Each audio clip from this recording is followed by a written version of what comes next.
Eternal Darkness, Sanity's Requiem, the novel. Chapter 4.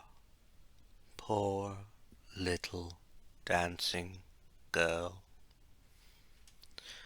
Aaliyah sat on the floor of the temple as she read the book her master gave her. Ever since she entered her master's service, she had been blessed with talent. When her master had seen that talent, he encouraged her and even taught her to read. Her master was one of the more powerful people in her town. Every day he came to the temple. She never understood why, but it was one of the best times she had to read. In fact, she always read the same book. She even felt as if she could hear her master's voice as she read it. She was reading the part where the ancient, which had to be a great and powerful being, was being entombed. She was so involved in her reading, she could have sworn she heard her master uttering the spell which sealed the ancient's fate. Her master had a commanding voice. As she finished the book, she closed it and said, "I wish that something that fantastic could happen to me."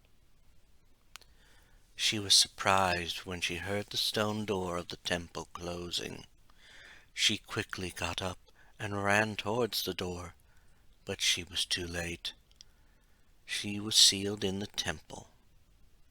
She started to wonder why she accompanied her master to the temple. He had said he had to speak with the temple priests. Now she was worried if he was all right. He had told her she might need her short sword, and she pulled it out. Now she needed to find either her master or a way out.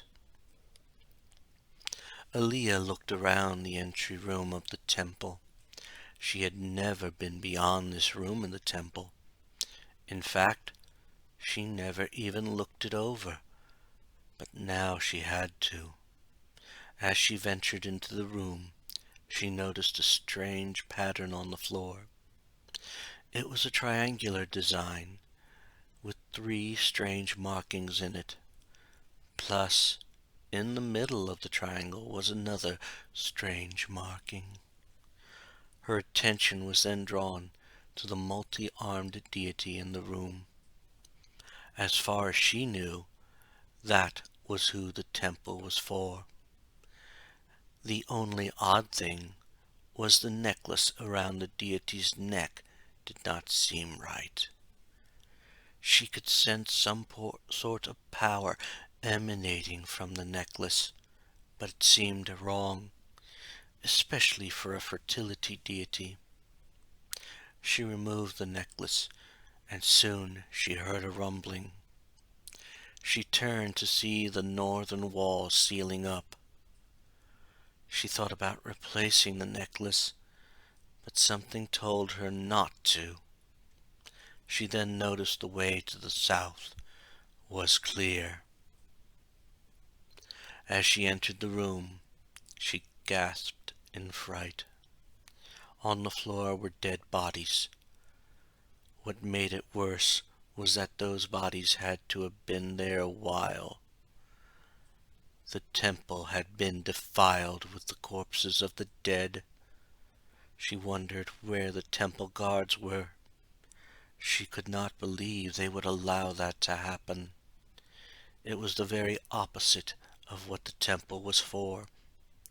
The corpses even littered the floor mural of the setting sun. She shook her head in disbelief. She also wondered how the guards and temple attendants missed it. The candle display for the setting sun was obviously still maintained. She also noticed nothing that could help her in this room. she decided to head deeper into the temple. As she entered the hall, she heard a strange sound with her first step. She stopped just as a blade came out of the wall. She gasped and said aloud, "Why would they need traps in a temple? Are they hiding something?" She also looked down where she stepped and saw that the place she stepped was a different color than the rest of the floor. Now all she had to do was watch where she stepped and avoid the traps she had activated. Being a dancing girl helped her, since her speed and agility got her by the traps and kept her from setting off other traps. When she reached the end of the hall, she looked back down the hall. She hoped that those traps were the worst she'd have to encounter. When she entered the next room, she heard a stone slab slide down, sealing her in the room. She wasn't sure what caused the slab to slide down. However, the next thing she heard was the movement, and she turned and gasped in fright at what she saw. A corpse had gotten up and now looked at her. Internally, she questioned if this was really happening. However, as the creature neared her, she knew she had to fight it. She quickly swung her sword, and as fast as she could, she destroyed the creature. When it fell to the floor, she quickly chopped it up. When that was done, she felt things were back to normal. She then looked over at the door and saw the slab rise up. She then noticed the northern door in the room was still sealed and had the same design on it she saw in the main room. She also noticed the floor images was of the noonday sun. She looked over at the candles in the room and noticed they didn't match. She quickly put out the candle on the right, and she heard the northern slab lower, but not enough to get through. She turned to head back the way she came when she saw the bronze necklace. She smiled because it was just what she needed. She picked it up and headed back through the trap-filled corridor. When she had carefully reached the sunset room, she was startled to see the corpses that littered the floor. The room were now rising to greet her. The last room only had one, but this room had about 4. She quickly sprung into action, making sure the room looked normal and hacking all the dead bodies to pieces. At least she didn't have to worry about any of those unnatural things following her. She returned to the main room and looked at both sealed doors. She knew that placing the necklace on the statue would open the northern door, but she hoped it would open the door out of the temple. She still hadn't seen her master, but she hoped he had gotten out. She walked over to the statue and placed the necklace on the statue. Soon she heard a rumbling. She looked back at the way out, but the wall didn't move. The path to the north had opened, and that was the way she had to go. As she passed into the room, she was thankful to find it empty. However, she did notice the images on the floor. As she looked at them, she looked over at the candle display and said, "This is the room to the dawn. The others were midday and sunset." I wonder if the room on the end of the next hall is for the night. She gave the room another look, and then ventured to the west. The next room was a long hall, and she noticed, before she ventured any further, that it was another trap hall. This time, she was going to be more careful than last time. She carefully made her way down the long hall, avoiding all the trap triggers. Now that she knew what to look for, she knew what to avoid. Luckily, this hall had all those trap triggers along the side of the hall. Before she entered the next room, she was determined to be ready for whatever was waiting for her. There had been a walking corpse in the same room on the other side, so she would be ready for the next one. She slowly entered the room, and soon she heard the stone door lowering. She saw the creature even before it turned to face her. This was her chance. She quickly ran up to it and cut off its head. Without its head, its actions were limited. She smiled as she then cut the corpse to bits. With her finishing blow, she heard the door open. However, her attention was on the floor. A picture of the night sky was on the floor, and she knew the candles lit didn't represent that. The only way that could be represented was to put out all the candles. As she did that, she saw the other door fully open. She was sure that the door in the noon room did the same. But she knew that her only hope of leaving the temple was down that now unsealed hall. She knew which way she had to go. She only hoped there were not monsters or traps down that hall. Elia entered the unsealed hall and treaded carefully past all the trap tiles. She wasn't about to die to a trap after fighting off the walking corpses. Every time she saw one, she felt as if her mind was slipping away. She even thought she was looking at another person in strange garb and carrying a strange sword. She pushed that thought out of her head as she discovered halfway down the hall a blowgun. She knew most blowguns had poison darts.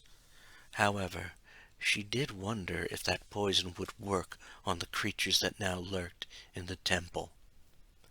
However, if they were a distance away, it would be good to have a weapon that could take them out before they got near. She also hoped that by picking it up, she'd open another path out of the temple. She walked over to it and picked up the blowgun.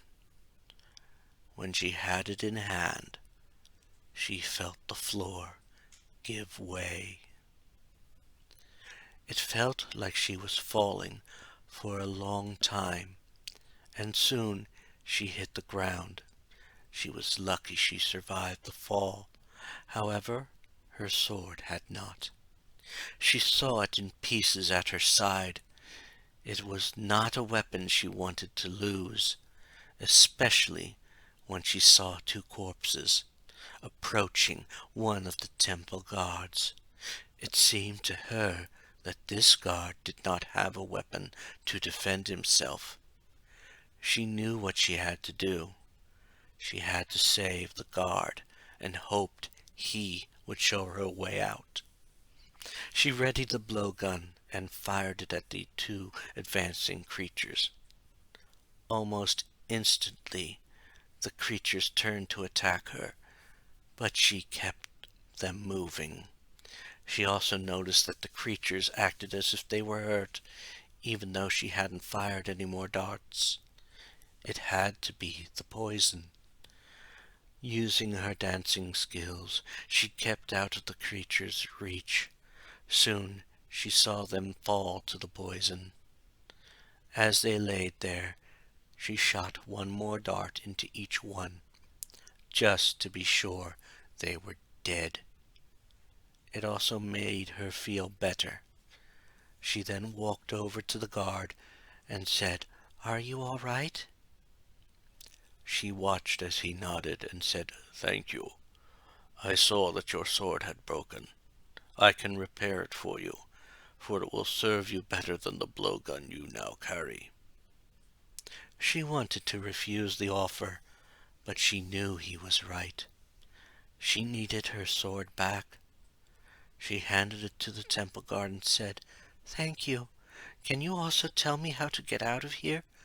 I don't know if my master is still here or if he has left." She saw him shake his head, and soon she heard 3 strange words come from his mouth. She then saw purplish lightning arc from the ground to her sword. Soon it was in one piece, as if it never broke in the first place. She took the sword back, and then heard the guard say, "I cannot leave my post, but if I see others, I'll tell them to find you and get you out of here. We do not allow anyone into the lower level of the temple. However, your help has earned you much respect. Be careful, little one." She nodded and then headed down the hall in search of a way out, and also avoiding the obvious trap tiles.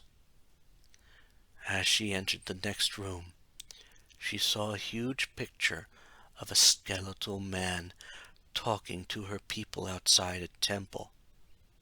In fact, it looked like the temple she was in, but she didn't dwell on the picture, because creatures that were in the room started to head towards her. Now that she had her short sword back, she knew she could handle them quickly. In no time, she had all the creatures destroyed. Before she moved to the other door in the room, she noticed a large slot, like it was part of a lever of some sorts. All it needed was a lever to work it. She then headed into the next hall. Again, it was another trap-filled hall, and some were almost impossible to avoid. The triggers lasted the whole length of the hall and caused darts to fire and walls to open and close. She managed to get by all of those, although the wall trap almost snagged her outfit.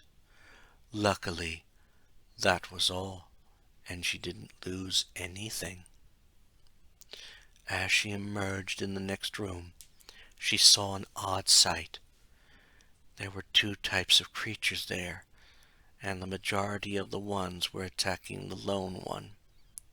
She watched as the creatures paid no attention to her and rushed to be slaughtered by the lone one. She made sure she stood in the doorway until the only one left was the lone one. Once she saw that, she rushed down and attacked it.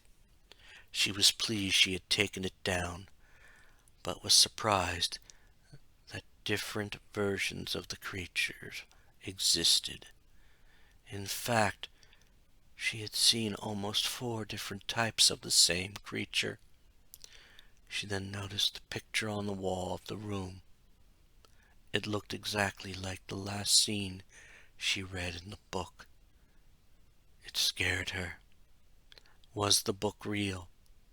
Did the temple people know what was going to happen?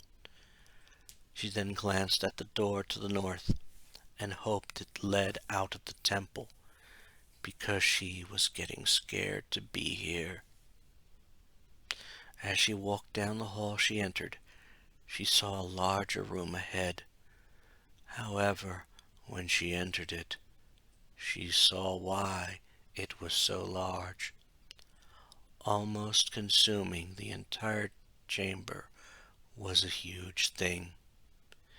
It was more hideous than the creature she'd seen walking around. She also saw huge pillars actually setting in it. It was then she realized it. This was the thing the temple was built for. As she approached it, she heard two guards enter. Just as they went to warn her, she saw two purplish tentacles lash out and grab them. She heard their screams of pain, but was more startled when she heard a voice say, "So you're reduced to feeding on flesh and bone. How the mighty has fallen. You will surely fester for millennium to come." He turned to see who was speaking and was almost horrified. The one who spoke looked like some of the creatures she had seen, but wore armor and carried a staff that looked like bone. However, she felt even more scared when it looked at her and said, "You had best leave, or you will find yourself as food for the dead god." As it spoke, she thought she heard her master's voice. Part of her wanted to back away from the thing, but she watched as it left the same way it had entered. It was the only way out. She didn't know what should do. However, before she could decide, Aaliyah felt a shock hit her back, and she collapsed to the floor.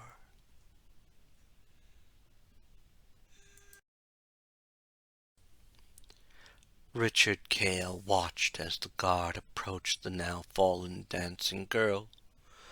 All this time he had been out of phase with this time, but he saw everything that had happened to her. This was only the latest. As the guard approached her and said, "You are one of the chosen many, flesh and blood." He then realized the guard wasn't speaking, but the thing in the room. He listened as the guard continued, "It is your destiny to fight the eternal darkness. I give you a gift in return for an obligation. The gift is your life, sweet dancer. The obligation is this." Soon, Richard saw the guard was now holding a heart. It looked like a real human heart. But he then heard the guard say, "This is one of Mantarok's hearts, the essence of the corpse god. Guard it well from those who would use its power to take what little light still exists in your world." Richard watched then as the guard started to walk away, but then saw him look back and said, "Only the guardian of light can handle the power it wields. Guard her well." Richard realized what the guard was saying as he walked around what he was sure was Mantarok. He then turned to face the girl as she screamed. He saw the heart of Mantarok get sucked into her body. He then ran over to the girl and prayed she was all right. When he was almost on her, he saw her look at him and step back, asking, "Who are you? Are you one of his things?"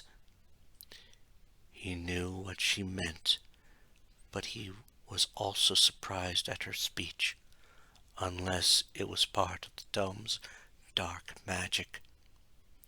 He stopped and said, I know this may be hard to believe, but I'm here to help you. It's hard to explain, but a book called The Tome of Eternal Darkness brought me here." He heard her gasp, and she then pulled out the same book, saying, "You mean the book my ma—" He watched as she stopped in mid-sentence and said, "The book that monster gave me. They sounded so alike. They had to be the same person. What is he?" Richard stepped close to her and said, "He was a man from many years ago. He found a dark artifact, and the power it held took over him. He's not a man anymore. But we need to make sure he doesn't get that heart. Any clue on how to get out of here?" He watched as she looked back at the statue and said, "That bar might fit in the lever slot I saw earlier. By the way, my name is Aaliyah.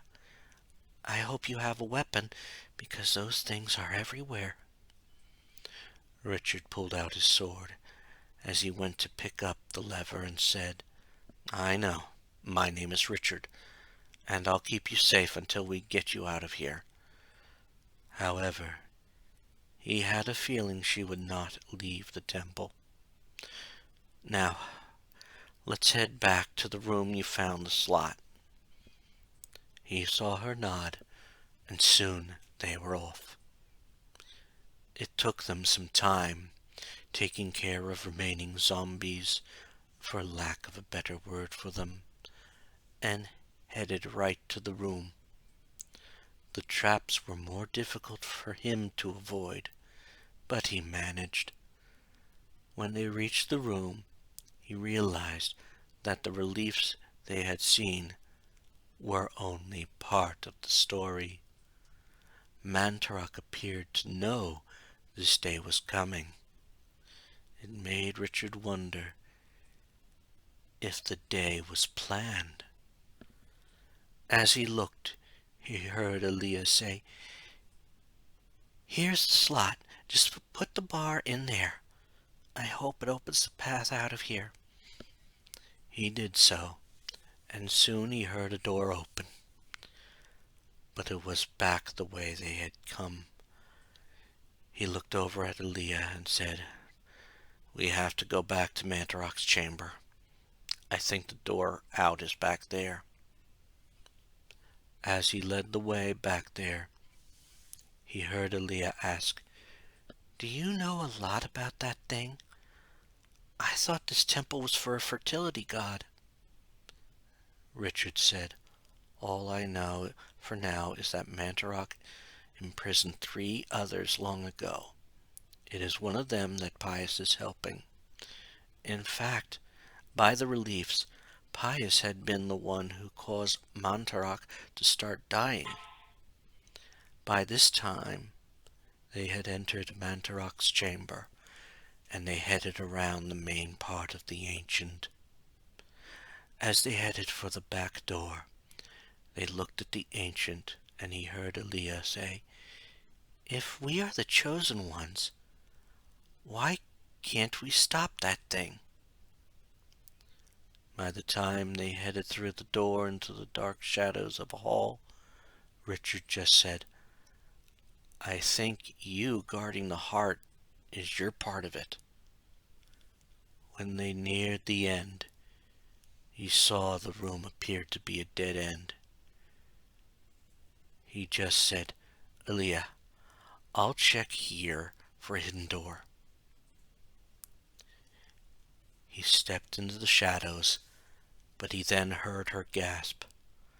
He turned, but stayed in the shadows as he saw Pius appear with 2 guards, but something seemed wrong about them. He heard Pius say, "You should have fled when you had the chance. Where is the essence of Mantarok?" He knew Aaliyah wouldn't tell, especially as the hissing guards grabbed her. He then saw blue lightning arc from the bone staff Pius had as he said, "Then succumb to the horrors of oblivion." As the lightning killed her, he heard her say, "Bring help! Bring someone to save me!" Richard knew what she meant and started to run out of the room. He then heard Pius shout, "Stop him! He's escaped 3 times already. I want him dead." Richard heard a loud splat, but kept running. He didn't want to know what was following him, but he felt himself stop moving as he saw the scene change. Alexandra had reached the end of the chapter, and soon he'd be back in the present.